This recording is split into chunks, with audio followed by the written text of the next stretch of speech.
Saudara-saudariku yang terkasih, berkah dalam.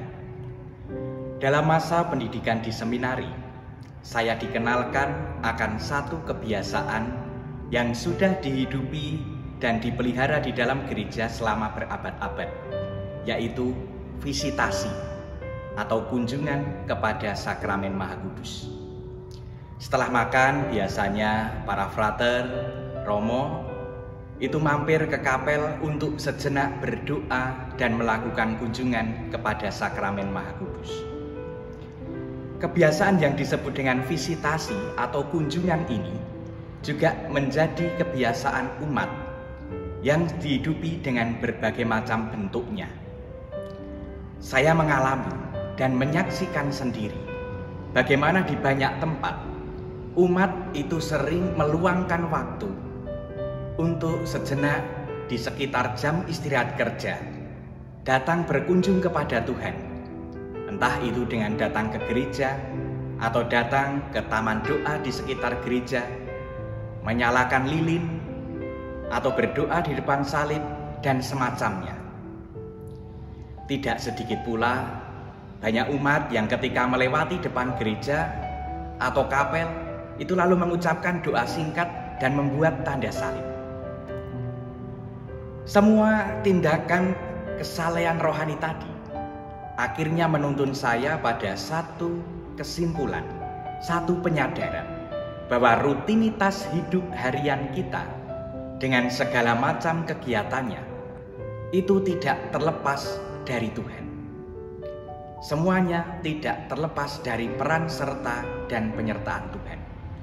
Tuhan menjadi bagian dari aktivitasku, bagian dari pekerjaanku. Itulah kurang lebih yang ingin dinyatakan di dalam kegiatan-kegiatan tadi.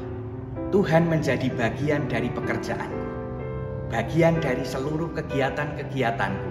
Aku bisa melakukan ini, semua itu terjadi karena Tuhan.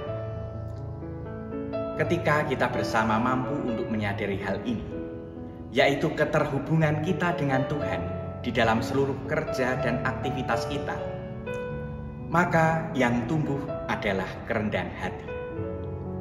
Berhasilnya suatu tugas, pekerjaan, dan tanggung jawab, itu semua terjadi karena Tuhan, semata-mata karena Tuhan, karena Tuhan mengizinkan, dan bukan semata-mata karena kemampuanku, kecerdasanku, ataupun karena segala kehebatan. Tetapi semua terjadi karena Tuhan mengizinkan.